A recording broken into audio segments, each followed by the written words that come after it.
Hi all, welcome to One's Coaching. Today we are going to discuss an important topic in economics for engineers, that is classification of economics. അപ്പോൾ ഇന്നത്തെ ക്ലാസ്സിൽ നമ്മൾ economics for engineers എന്ന സബ്ജക്റ്റിലെ module 1ലെ classification of economics എന്ന ടോപ്പിക്കാണ് discuss ചെയ്യാൻ പോകുന്നത്. അപ്പോൾ നമുക്കറിയാം എക്കണോമിക്സ് എന്ന് പറഞ്ഞാൽ എന്താണ്? Economics is A study of scarcity and choice. അപ്പോൾ നമുക്ക് ഈ എക്കണോമിക്സിനെ എങ്ങനെയൊക്കെ ക്ലാസിഫൈ ചെയ്യാം എന്നുള്ളതാണ് ഇന്നത്തെ ക്ലാസ്സിൽ നമ്മൾ ഡിസ്കസ് ചെയ്യുന്നത്. സോ മെയിൻലി നമുക്ക് എക്കണോമിക്സിനെ രണ്ടായിട്ടാണ് ക്ലാസിഫൈ ചെയ്യുന്നത്. That is micro economics and macro economics. So നമുക്ക് ആ പേര് കേൾക്കുമ്പോൾ തന്നെ അറിയാലോ എന്താണ് മൈക്രോ, എന്താണ് macro. What is the difference between micro economics and macro economics? അപ്പോൾ നമുക്ക് ആ ടേം വെച്ച് തന്നെ ആദ്യം തുടങ്ങാം. So what is micro and what is macro? Micro means എന്താണ്? ഒരു സ്മോൾ ക്വാണ്ടിറ്റി അല്ലെങ്കിൽ ഒരു സ്മോൾ പോർഷനെയൊക്കെയാണ് നമ്മൾ എന്ത് പറയുന്നത്? മൈക്രോ എന്ന് ഡിനോട്ട് ചെയ്യുന്നത്. So what is macro? Macro എന്താണ്? മാക്രോ മീൻസ് ഒരു ലാർജ് പോർഷൻ, ഒരു വലിയ ലാർജ് പോർഷനെയാണ് നമ്മൾ മാക്രോ വെച്ച് ഡിനോട്ട് ചെയ്യുന്നത്. So micro means a millionth part. ഒരു മില്യണിനകത്തെ ഒരു പാർട്ടിനെ, അതായത് അത്രയും ചെറുതായിരിക്കും എന്തെന്ന് പറഞ്ഞാൽ മൈക്രോ എന്ന ടേം വെച്ച് ഡിനോട്ട് ചെയ്യാം. Macro means larger or higher level, അതായത് global level, national level, state level അങ്ങനെയൊക്കെ പറയുന്നതിനെയാണ് നമ്മൾ എന്ത് പറയുന്നത്?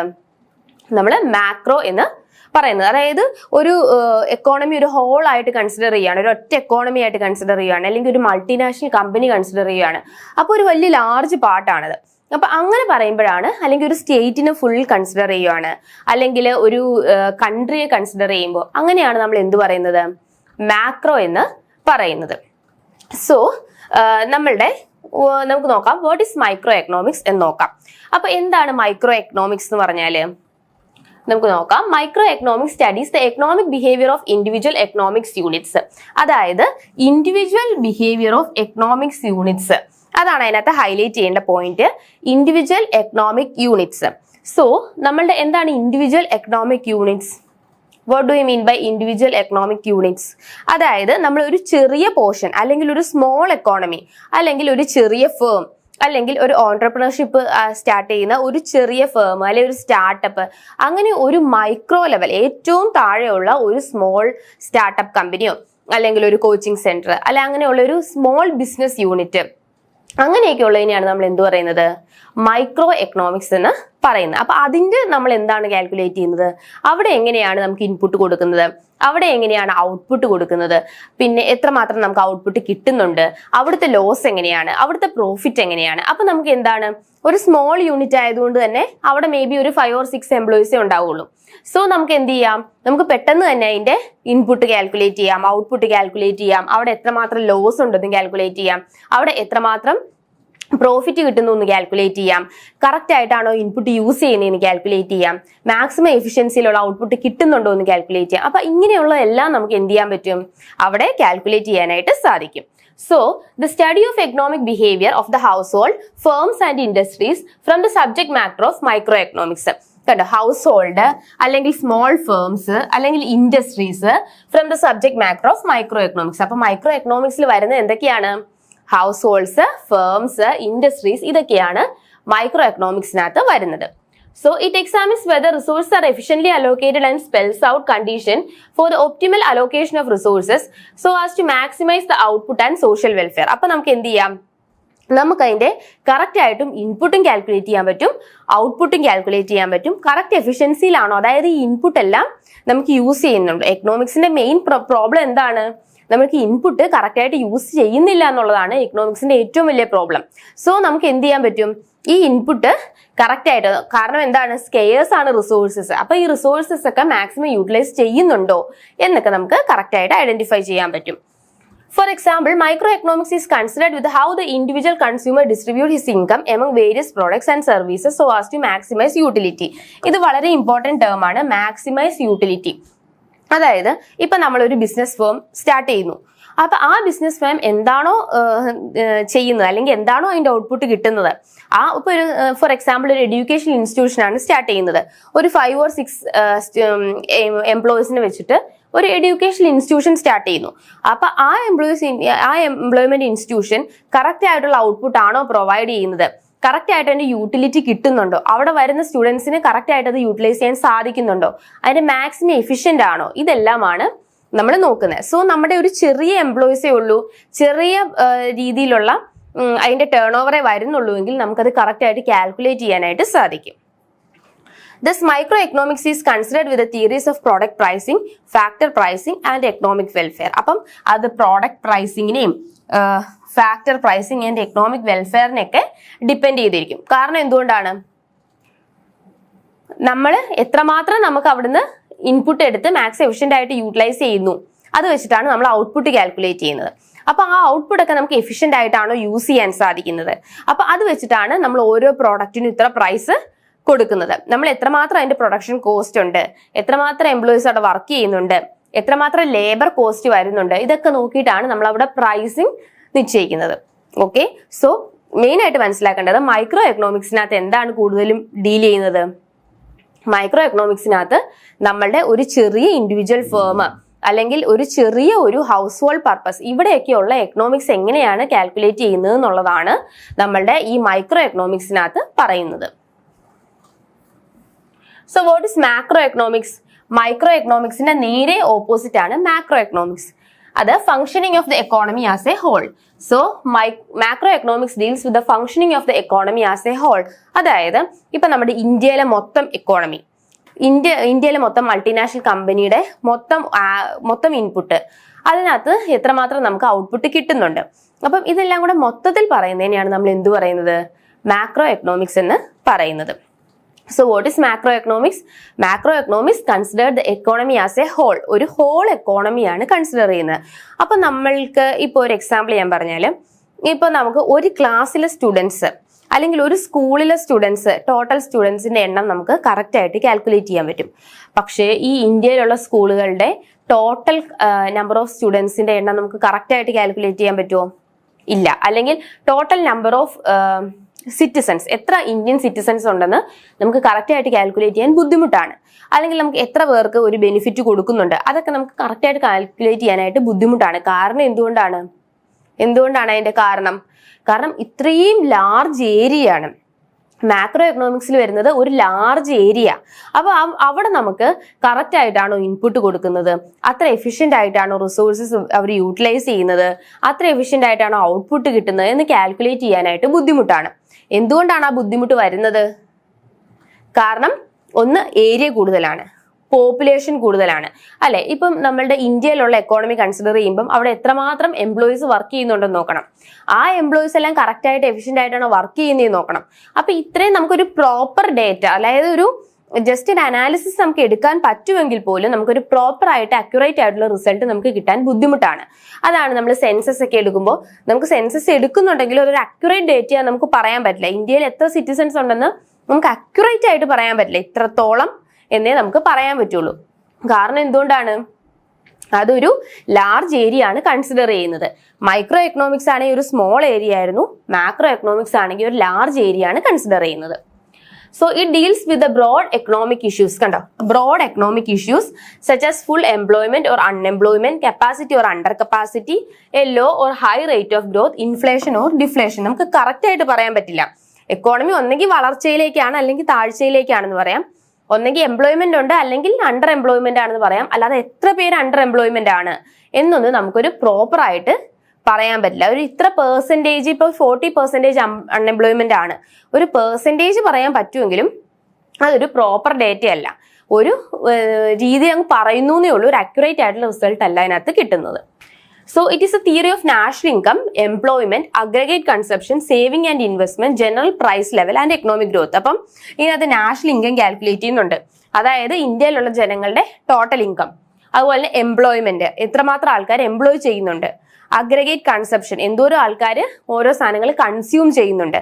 അപ്പൊ ഇങ്ങനെയുള്ള കാര്യങ്ങളൊക്കെ, പിന്നെ അതുപോലെ ടോട്ടൽ സേവിങ്സ് ആൻഡ് ഇൻവെസ്റ്റ്മെന്റ്, ഓരോരുത്തരുടെ സേവിങ്സും ഇൻവെസ്റ്റ്മെന്റും, പിന്നെ ജനറൽ പ്രൈസ് ലെവൽ, എങ്ങനെയാണ് പ്രൈസ് ഹൈക്ക് വരുന്നത്, അതായത് പ്രൈസ് കൂടുന്നത് എങ്ങനെയാണ്, പ്രൈസ് കുറയുന്നത് എങ്ങനെയാണ്, ആൻഡ് എക്കണോമിക് ഗ്രോത്ത്. അപ്പൊ എക്കണോമിക് ഗ്രോത്ത് മുമ്പോട്ടാണോ, അതായത് എക്കണോമിക് ഗ്രോത്ത് മുകളിലേക്കാണോ ഗ്രോത്ത് ഉണ്ടാവുന്നത്, അതോ അതിനൊരു ഒരു ലോസ് ആണോ സംഭവിക്കുന്നത് എന്നൊക്കെ മാത്രമേ നമുക്ക് എന്ത് ചെയ്യാൻ പറ്റുള്ളൂ, ഇതിനകത്ത് അനാലിസിസ് നടത്താൻ സാധിക്കുകയുള്ളൂ. So macro economics deals with the economy as a whole, while microeconomics considered a smaller area like a firm, household etcetera. ഇതാണ് ഇതിന്റെ മേജർ ഡിഫറൻസ്. ഇനി നോക്കി economic resources or factors of production. അപ്പൊ എന്തൊക്കെയാണ് economic resources അല്ലെങ്കിൽ factors of production എന്താണ്? ഇതൊരു main important university question ആണ്. 2019 സ്കീമിലെ മെയിൻ ആയിട്ടുള്ള ഇമ്പോർട്ടന്റ് ക്വസ്റ്റ്യൻ ആണ് ഇത്. In economics resources are classified into 4. എക്കണോമിക്സിൽ നമ്മൾ പറഞ്ഞു എന്താണ്? Economics is A study of resources and choice, scarcity and choice എന്ന് പറഞ്ഞു. അപ്പൊ എന്തിന്റെ സ്കേഴ്സിറ്റി ആണ് മെയിൻ ആയിട്ട് വരുന്നത്? റിസോഴ്സസിന്റെ സ്കേഴ്സിറ്റി ആണ് വരുന്നത്. അപ്പൊ നമ്മൾ ആദ്യത്തെ ക്ലാസ്സിൽ നമ്മൾ പറഞ്ഞ പോലെ അപ്പൊ സ്കേഴ്സ് ആയിട്ടുള്ള റിസോഴ്സസ് ആണ് ഉണ്ടാവുന്നത്. അപ്പം ഈ സ്കേഴ്സിറ്റി ഉള്ള റിസോഴ്സസ് നമ്മൾ എങ്ങനെ മാക്സിമം എഫിഷ്യൻസിയിൽ യൂട്ടിലൈസ് ചെയ്യുന്നു എന്നുള്ളതിന്റെ സ്റ്റഡിയാണ് എക്കണോമിക്സ് എന്ന് പറഞ്ഞല്ലോ. അപ്പൊ അങ്ങനെയുള്ള നമ്മൾ ഡിസിഷൻ കൺസിഡർ ചെയ്യണം. അപ്പൊ ഇനി എന്തൊക്കെയാണ് റിസോഴ്സസ്, അതായത് റിസോഴ്സസിനെ എങ്ങനെയൊക്കെ ക്ലാസിഫൈ ചെയ്യാം എന്നുള്ളതാണ് ഇപ്പൊ നമ്മൾ നോക്കുന്നത്. സോ റിസോഴ്സസിനെ 4 ആയിട്ടാണ് ക്ലാസിഫൈ ചെയ്യുന്നത്. First one land, second one labour, third one capital, fourth one organisation or entrepreneurship. So land എന്ന് പറഞ്ഞാൽ എന്താണ്? Land surface soil plus natural resource, അതായത് നമ്മുടെ ഭൂമി, ലാൻഡ്, പിന്നെ അതുപോലെ വാട്ടർ, അങ്ങനെയുള്ള നാച്ചുറൽ ആയിട്ട് നമുക്ക് കിട്ടുന്ന റിസോഴ്സ് എല്ലാം ഈ ലാൻഡ് എന്ന് പറഞ്ഞ ക്ലാസിഫിക്കേഷനിൽ വരും. Second one labour. ലേബർ എന്താണ്? Mentally and physically fit for work, അതായത് വർക്ക് ചെയ്യാൻ മെന്റലിയും ഫിസിക്കലിയും ഫിറ്റ് ആയിട്ടുള്ള ആൾക്കാരെയാണ് നമ്മൾ ലേബർ എന്ന് ഉദ്ദേശിക്കുന്നത്. സോ ക്യാപിറ്റൽ എന്താണ്?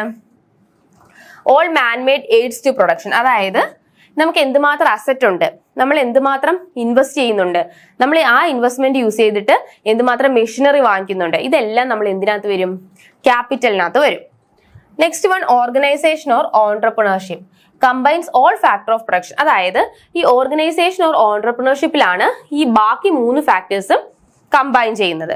ഓക്കെ, അതായത് ഓൺട്രപ്രണർഷിപ്പ് എന്ന് പറഞ്ഞാൽ set of people who organise these resources, അതായത് നമ്മുടെ ലാൻഡും ലേബറും ക്യാപിറ്റലും ഒക്കെ എങ്ങനെ യൂട്ടിലൈസ് ചെയ്ത് നല്ല രീതിയിൽ ഒരു പ്രൊഡക്ഷൻ പോസിബിൾ ആക്കാം എന്ന് തീരുമാനിക്കുന്നവരെയാണ് നമ്മൾ ഓൺട്രപ്രണേഴ്സ് എന്ന് പറയുന്നത്. സോ അതാണ് entrepreneurship.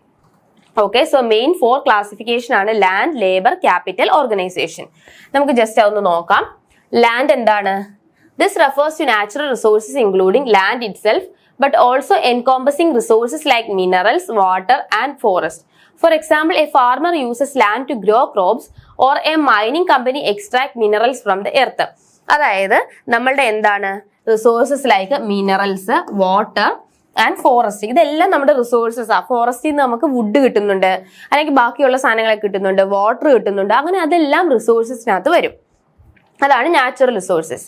Four example, a farmer uses land to grow crops or a mining company extract minerals from the earth. അതായത് ഒരു ഫാർമർ എന്ത് ചെയ്യും? നമ്മുടെ ലാൻഡ് യൂസ് ചെയ്തിട്ട് എന്ത് ചെയ്യും? കൃഷി നടത്തും, അല്ലെ? കൃഷി നടത്തും.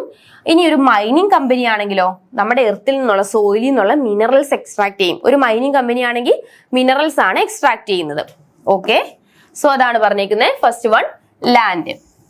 ഇനി സെക്കൻഡ് വൺ എന്താണ്? ലേബർ. സെക്കൻഡ് വൺ എന്താണ്? Labour. This refers to the human effort, both physical and mental, used in the production process. അതായത് എന്തുമാത്രം ഹ്യൂമൻ എഫേർട്ട് നമ്മൾ അതിനകത്ത് ഇടുന്നുണ്ട്, അതായത് ഫിസിക്കലി മെന്റലി നമ്മൾ എന്തുമാത്രം ഹ്യൂമൻ എഫേർട്ട് അതിനകത്ത് ഇട്ടിട്ടാണ് ഒരു ഓർഗനൈസേഷൻ വർക്ക് ചെയ്യുന്നത് എന്നുള്ളതാണ് ലേബറിനകത്ത് വരുന്നത്. Example includes factory workers, teachers, doctors, software engineers. ഇവരെല്ലാം എന്താണ്? ലേബേഴ്സ് ആണ്. ടീച്ചേഴ്സ് ടീച്ചിങ് നടത്തുന്നു, സോഫ്റ്റ്വെയർ എഞ്ചിനീയേഴ്സ് കോഡിംഗ് നടത്തുന്നു, പിന്നെ അതുപോലെ തന്നെ ഫാക്ടറി വർക്കേഴ്സ് അത് അവരെന്ത് ഫാക്ടറിയിലാണോ വർക്ക് ചെയ്യുന്നത് അതനുസരിച്ച് എംപ്ലോയ് ചെയ്യുന്നു. അപ്പൊ ഇതെല്ലാം എന്തിനകത്ത് വരും? ലേബറിനകത്ത് വരും. നെക്സ്റ്റ് വൺ എന്താണ്? ക്യാപിറ്റൽ. സോ ക്യാപിറ്റൽ എന്ന് പറഞ്ഞാൽ എന്താ? മാൻമേഡ് റിസോഴ്സസ്, അല്ലെ? നമ്മൾ മനുഷ്യനായിട്ട് നിർമ്മിച്ച എന്തെങ്കിലും റിസോഴ്സസ്, അതായത് മെഷീനറി വരാം, അല്ലെ? പിന്നെ ക്യാപിറ്റൽ അതായത് പൈസയായിട്ട് വരാം, പിന്നെ അതുപോലെ ടൂൾസ്, മെഷീനറി, എക്യുപ്മെന്റ്സ്, ഇതെല്ലാം എന്തിനകത്ത് വരാം? നമ്മളുടെ ക്യാപിറ്റലിനകത്ത് വരാം. For example, a car manufacture uses assembly line machinery or a construction company uses bulldozers. അതായത് ഇപ്പൊ ഒരു കാർ മാനുഫാക്ചർ ചെയ്യുന്ന കമ്പനി ആണെങ്കിൽ അവരെന്ത് ചെയ്യും? ആ മാനുഫാക്ചറിന് ആവശ്യമായിട്ടുള്ള മെഷീനറി ഇറക്കും. അപ്പൊ അതെന്താണ്? അതൊരു ക്യാപിറ്റൽ ആണ്. അപ്പൊ ഓരോ ഇൻഡസ്ട്രിക്കും കറസ്പോണ്ടിങ് ആയിട്ട് ക്യാപിറ്റൽസ് ഡിഫറെന്റ് ആയിരിക്കും. നെക്സ്റ്റ് വൺ എന്താണ്? ഓൺട്രപ്രണർഷിപ്പ്. എന്താണ് entrepreneurship? This refers to the innovative and risk taking individual who organise the 3 factors of production. അതാണ് ഇമ്പോർട്ടന്റ്. ഈ മോളിൽ പറഞ്ഞ 3 ഫാക്ടേഴ്സും ഓർഗനൈസ് ചെയ്ത് ഒരു കറക്റ്റ് ആയിട്ടുള്ള ഒരു സർവീസ് അല്ലെങ്കിൽ ഒരു ഗുഡ്സ് പ്രൊവൈഡ് ചെയ്യുക എന്നുള്ളതാണ് ആരുടെ റെസ്പോൺസിബിലിറ്റി? ഓൺട്രപ്രണേഴ്സിന്റെ റെസ്പോൺസിബിലിറ്റി. അതായത് ലാൻഡും ലേബറും ക്യാപിറ്റലും ഉപയോഗിച്ച് മാക്സിമം എഫിഷ്യൻസിയിൽ എങ്ങനെ പ്രൊഡക്ഷൻ നടത്താം അല്ലെങ്കിൽ എങ്ങനെ ഔട്ട്പുട്ട് കിട്ടാം എന്നുള്ളതാണ് ആരുടെ റെസ്പോൺസിബിലിറ്റി? ഓൺട്രപ്രണേഴ്സിന്റെ responsibility. For example, a startup founder, a business owner or someone who develop a new technology are all entrepreneurs. അപ്പൊ ആരൊക്കെയാണ്? ഒരു സ്റ്റാർട്ടപ്പ് ഫൗണ്ടർ, സ്റ്റാർട്ടപ്പ് നടത്തുന്ന ആള്, അല്ലെങ്കിൽ ഒരു ബിസിനസ് ഓണർ, അല്ലെങ്കിൽ എന്തെങ്കിലും ഒരു പുതിയ ടെക്നോളജി ഡെവലപ്പ് ചെയ്യുന്നവർ, ഇവരെല്ലാം എന്തിനകത്ത് വരുന്ന കാറ്റഗറിയാണ്? ഓൺട്രപ്രണേഴ്സിനകത്ത് വരുന്നവരാണ്. സോ നെക്സ്റ്റ് ടോപ്പിക് എന്താണ്? Demand forecasting. So estimation of future demand for product at present is called demand forecasting. എന്താണ് ഫോർകാസ്റ്റിംഗ് എന്ന് പറഞ്ഞ ടേം യൂസ് ചെയ്യുന്നത്? വെദർ ഫോർകാസ്റ്റിംഗ് ഒക്കെ എന്താണ്? വെദർ ഫോർകാസ്റ്റ് ചെയ്യാന്ന് പറഞ്ഞാൽ നമ്മൾ ഫ്യൂച്ചറിലേക്കുള്ള ഒരു കാര്യം ഇപ്പോഴേ പ്രെഡിക്റ്റ് ചെയ്യുന്നതിനെയാണ് ഫോർകാസ്റ്റിംഗ് എന്ന് പറയുന്നത്. വെദർ ഫോർകാസ്റ്റിംഗ് എന്ന് പറഞ്ഞാൽ നമുക്ക് നാളെയോ മറ്റന്നാളോ മഴ ഉണ്ടാവാൻ സാധ്യതയുണ്ടെന്ന് നമ്മൾ ഇന്ന് പ്രെഡിക്റ്റ് ചെയ്യുകയാണ്. നമ്മുടെ നാളത്തെ വെദർ എന്താണെന്ന് ഇന്ന് പ്രെഡിക്റ്റ് ചെയ്യുകയാണ്. സോ അതുപോലെ തന്നെ ഡിമാൻഡ് ഫോർകാസ്റ്റിംഗ് എന്ന് പറഞ്ഞാൽ എന്താണ്? നമ്മുടെ എക്കോണമിയിൽ ഡിമാൻഡുകളുണ്ട് അല്ലെ? ഓരോ സാധനങ്ങൾക്കും അതിന്റെ ആവശ്യകതകളുണ്ട്. അപ്പൊ ഈ ആവശ്യകതകൾ നാളെ കൂടുമോ കുറയുമോ എന്നുള്ളതൊക്കെ ഫോർകാസ്റ്റ് ചെയ്യുക, അതായത് മുൻകൂട്ടി പ്രെഡിക്റ്റ് ചെയ്യുന്നതിനെയാണ് നമ്മൾ എന്ത് പറയുന്നത്? ഫോർകാസ്റ്റിംഗ്, ഡിമാൻഡ് ഫോർകാസ്റ്റിംഗ് എന്ന് പറയുന്നത്. ഫോർ എക്സാമ്പിൾ, നമുക്ക് കോവിഡ് സിറ്റുവേഷൻസ് വന്നു. കോവിഡ് സിറ്റുവേഷൻസ് വന്നപ്പോൾ എന്താ സംഭവിച്ചത്? കോവിഡ് വന്നപ്പോൾ നമുക്ക് മാസ്കിന്റെയും സാനിറ്റൈസേഴ്സിന്റെയും യൂസ് കൂടി. അപ്പൊ നമ്മൾ എന്ത് ചെയ്യുവാണ്? ആദ്യത്തെ വർഷം കൊണ്ട് നമുക്ക് മനസ്സിലായി മാസ്കും സാനിറ്റൈസേഴ്സും വളരെ കൂടുതൽ ആവശ്യമുണ്ടെന്ന്. അപ്പൊ നമ്മൾ എന്ത് ചെയ്തു? അടുത്ത വർഷവും ഈ കോവിഡ് പാൻഡമിക് തുടരാൻ സാധ്യതയുണ്ടെന്ന് മനസ്സിലാക്കി നമ്മൾ എന്ത് ചെയ്യുവാണ്? ഈ വർഷം തന്നെ അതിന്റെ പ്രൊഡക്ഷൻ കൂട്ടുകയാണ്. അപ്പൊ നമുക്ക് മനസ്സിലാവും അതിന്റെ ഡിമാൻഡ് കൂടാൻ സാധ്യതയുണ്ട്. അപ്പൊ അതനുസരിച്ച് നമ്മൾ ഈ വർഷം അതിന്റെ ഡിമാൻഡ്, അതായത് പ്രൊഡക്ഷൻ ഇൻക്രീസ് ചെയ്യുന്നതിനെയാണ് ഡിമാൻഡ് ഫോർകാസ്റ്റിംഗ് എന്ന് പറയുന്നത്. സോ നമ്മൾ അതിന്റെ മെത്തേഡ്സ് ഉണ്ട്. നമ്മൾ 5 മെത്തേഡ്സിലാണ് ഡിമാൻഡ് ഫോർകാസ്റ്റ് ചെയ്യുന്നത്. ഒന്ന് expert opinion method, second one survey of buyers intention, third one collective opinion method, fourth one controlled experiments, fifth one statistical method. അപ്പൊ ഈ 5 മെത്തേഡും വളരെ ഇമ്പോർട്ടന്റ് ആണ്. ഇത് 3 മാർക്ക് ക്വസ്റ്റ്യൻ ആയിട്ട് ചോദിക്കാറുണ്ട്. ഏതൊക്കെയാണ് ഡിമാൻഡ് ഫോർകാസ്റ്റിംഗ് മെത്തേഡ്സ് എന്ന്? So expert opinion method, survey of buyers intention, collective opinion method, controlled experiments, statistical method. ഇനി ഫസ്റ്റ് വൺ എന്താണ്? Expert opinion method. Experts or specialists in the field are consulted for their opinion regarding future demand for a particular commodity. അതായത് ഇപ്പൊ ഗോൾഡിന്റെ rate കൂടി വരുവാണ്. അപ്പൊ ഈ gold ഇൻഡസ്ട്രിയിലുള്ള ആൾക്കാരോട് നമ്മൾ എന്ത് ചെയ്യുവാണ്? അവരുടെ എക്സ്പേർട്സിനോട് നമ്മൾ ഒപ്പീനിയൻ ചോദിക്കുവാണ്. ഞാൻ പുതിയൊരു ഗോൾഡ് ഫാക്ടറി അല്ലെങ്കിൽ ഒരു ഗോൾഡ് ജ്വല്ലറി സ്റ്റാർട്ട് ചെയ്താൽ എനിക്ക് ഇനി അടുത്തത് അതിന്റെ ഗ്രോത്ത് എങ്ങനെയായിരിക്കും, അതിന്റെ പ്രൈസ് എങ്ങനെയായിരിക്കും, ഹൈക്ക് ആയിരിക്കുമോ അതോ നമുക്ക് ലോസ് സംഭവിക്കുമോ എന്നൊക്കെ എക്സ്പേർട്സിനോട് നമ്മൾ കൺസൾട്ട് ചെയ്ത് നമ്മൾ അഭിപ്രായം ചോദിക്കുന്നതിനെയാണ് എക്സ്പേർട്ട് ഒപ്പീനിയൻ മെത്തേഡ് എന്ന് പറയുന്നത്. സെക്കൻഡ് വൺ എന്താണ്? Survey of buyers intention.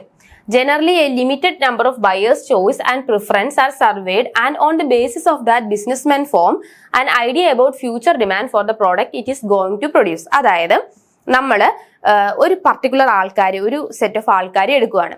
എന്നിട്ട് അവരിൽ സർവേ നടത്തും. ആ സർവേ നടത്തിയിട്ട് അവരുടെ സർവേയിലെ റിസൾട്ട് എന്താന്ന് നോക്കും. അപ്പൊ നമുക്കറിയാം ഒരു ചെറിയ പോർഷൻ, നമ്മളിപ്പോ ഒരു കലത്തിനകത്ത് അരി വേവിക്കുകയാണ്. ആ അരി വേവിക്കുന്ന മൊത്തം അരി നമ്മൾ വെന്തോന്ന് എടുത്ത് നോക്കില്ലല്ലോ, ജസ്റ്റ് ഒരു അരി മാത്രം വെന്തോന്ന് എടുത്ത് നോക്കും. അപ്പൊ നമ്മൾ എന്ത് ചെയ്യും? അസ്യൂം ചെയ്യും ഇതിനകത്തുള്ള എല്ലാ അരിയും വെന്തിട്ടുണ്ടെന്ന്. അതുപോലെ തന്നെയാണ് സർവേ മെത്തേഡ്. ഒരു പർട്ടിക്കുലർ സെറ്റ് ഓഫ് ആൾക്കാരെ എടുക്കും, എന്നിട്ട് അവരുടെ സർവേ ചെയ്യും. അത് കഴിഞ്ഞിട്ട് അപ്പൊ ആ സർവേയുടെ അനാലിസിസ് വെച്ച് അവരൊരു പ്രൊഡക്ഷൻ നടത്തുന്നതിനെയാണ് എന്ത് പറയുന്നത്? സർവേ ഓഫ് ബയേഴ്സ് ഇന്റൻഷൻ എന്ന് പറയുന്നത്. Next one collective opinion method. എന്താണ് collective opinion method? The firm seek opinion of retailers and wholesalers in their respective territory with a view to estimate expected sales. അതായത് അവരുടെ sales എങ്ങനെയുണ്ടെന്നൊക്കെ നമ്മൾ ഹോൾസെയിലേഴ്സിനോടും റീറ്റെയിലേഴ്സിനോടും ഒക്കെ അന്വേഷിച്ചിട്ട് നമ്മൾ ചെയ്യുന്നതിനെയാണ് നമ്മൾ എന്ത് പറയുന്നത്, കളക്റ്റീവ് ഒപ്പീനിയൻ മെത്തേഡ്. അതായത് കുറേ ആൾക്കാരോട് നമ്മൾ ഒപ്പീനിയൻ ചോദിക്കും. അതായത് ഈ ഇൻഡസ്ട്രി തന്നെയുള്ള ഒരുപാട് ആൾക്കാരോട് കളക്റ്റീവായിട്ട് ഒപ്പീനിയൻ ചോദിച്ചിട്ട് നമ്മൾ ചെയ്യുന്നതാണ് collective opinion method.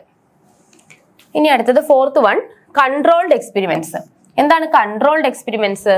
The firm takes into account certain factors that affect demand like price, advertisement, packaging. On the basis of these determinants of demand, the firm makes an estimate about future demand. അതായത് ഇപ്പൊ നമ്മൾ പുതിയതായിട്ട് എന്തെങ്കിലും ഒരു business start ചെയ്യുന്നു, അല്ലെങ്കിൽ ഒരു jewellery start ചെയ്യുന്നു. അപ്പൊ സ്റ്റാർട്ട് ചെയ്യുമ്പോൾ അവർ ആദ്യം എന്താ ചെയ്യുന്നത്, സ്റ്റാർട്ട് ചെയ്ത് ഓപ്പണിംഗ് ഒക്കെ ആവാറാകുമ്പോഴത്തേക്കും ഇവർ അഡ്വർടൈസ്മെന്റ്സ് കൊടുക്കും അല്ലെ, ടിവിയില് ന്യൂസ് പേപ്പറിലൊക്കെ അഡ്വർടൈസ്മെന്റ് കൊടുക്കും. അതാണ് പറഞ്ഞിരിക്കുന്നത് അഡ്വർടൈസ്മെന്റ്. പിന്നെ എന്തെങ്കിലും ഡിസ്കൗണ്ട്, പ്രൈസിൽ എന്തെങ്കിലും ഡിസ്കൗണ്ട് നടത്തും. പിന്നെ പാക്കേജിങ്ങിൽ എന്തെങ്കിലും പുതിയൊരു രീതിയിലുള്ള പാക്കേജിംഗ് ഒക്കെ കൊണ്ടുവരുമ്പോൾ കസ്റ്റമേഴ്സ് അതായത് അട്രാക്ട് ചെയ്യും. അപ്പൊ എന്ത് പറ്റും, അപ്പൊ നല്ല രീതിയിൽ അവർക്ക് കച്ചവടം മുന്നോട്ട് പോകും. അതാണ് പറഞ്ഞിരിക്കുന്നത് എന്ത്, കൺട്രോൾഡ് എക്സ്പെരിമെന്റ്സ്. അതായത് നമ്മൾ കുറെ എക്സ്പെരിമെന്റ്സ് നടത്തി നോക്കും, എങ്ങനെയൊക്കെ നമുക്ക് ഇതിനകത്ത് നിന്ന് റിക്കവർ ആവാം, എങ്ങനെ നമുക്ക് ഹൈ പ്രോഫിറ്റ് കിട്ടാം എന്നുള്ള എക്സ്പെരിമെന്റ്സ് നടത്തി നോക്കും. ഇനി അടുത്തത് സ്റ്റാറ്റിസ്റ്റിക്കൽ മെത്തേഡ്. എന്താണ്? More often firms make statistical calculation about the trend of future demand. Statistical method comprising trend projection method, least square method, progression analysis etcetera use depending upon the availability of statistical data. Statistical method എന്ന് പറഞ്ഞാൽ എന്താണ്, നമ്മള് കഴിഞ്ഞ കുറെ നാളത്തെ statistics നോക്കും. ഇപ്പൊ gold ആണ് നമ്മൾ എക്സാമ്പിൾ ആയിട്ട് എടുത്തത്. അപ്പൊ ഗോൾഡില് കഴിഞ്ഞ കുറെ വർഷം, ഇപ്പൊ 2010 നോക്കും, 2015, 2020. അപ്പൊ അതിന്റെ സ്റ്റാറ്റിസ്റ്റിക്സ് നോക്കുമ്പോൾ നമുക്ക് എന്താ മനസ്സിലാവുന്നത്, ഗോൾഡിന്റെ റേറ്റ് കൂടി വരുവാണ്. അപ്പൊ നമുക്ക് 2025 ആകുമ്പോഴും നമുക്കറിയാം ഗോൾഡിന്റെ റേറ്റ് കൂടാനാണ് ചാൻസ് എന്ന്. അപ്പം കഴിഞ്ഞ പ്രാവശ്യത്തേക്ക് സ്റ്റാറ്റിസ്റ്റിക്സ് വെച്ചിട്ട് നമുക്ക് എന്ത് ചെയ്യാം, നമുക്ക് അത് സ്റ്റാർട്ട് ചെയ്യാം, ഒരു ബിസിനസ് സ്റ്റാർട്ട് ചെയ്യാം. അപ്പൊ ഇതാണ് എന്ത്, നമ്മൾ ഡിമാൻഡ് ഫോർകാസ്റ്റിംഗിൽ ഉദ്ദേശിക്കുന്നത്. ഇതെല്ലാം നമ്മൾ ചെയ്യുന്നതിന് മുമ്പേ ആദ്യം ഫോർകാസ്റ്റ് ചെയ്യുവാണ്, നമ്മൾ പ്രെഡിക്റ്റ് ചെയ്യുവാണ്, ഇന്ന രീതി ചെയ്താൽ നമുക്ക് ബിസിനസ് ഭയങ്കര പ്രോഫിറ്റ് ഉണ്ടാക്കാമെന്ന് നമ്മൾ പ്രെഡിക്റ്റ് ചെയ്യുവാണ്. സോ ഇതൊക്കെയാണ് എന്ത്, ഡിമാൻഡ് ഫോർകാസ്റ്റിംഗ് ടെക്നിക്സ്. അതിനകത്ത് 5 ടെക്നിക്സ് ആണ് വരുന്നത്. അപ്പോൾ ഇന്നത്തെ ക്ലാസ്സിൽ നമ്മൾ എന്തൊക്കെയാണ് പഠിച്ചത്, ക്ലാസിഫിക്കേഷൻ ഓഫ് എക്കണോമിക്സ്, മൈക്രോ എക്കണോമിക്സും മാക്രോ എക്കണോമിക്സും പഠിച്ചു.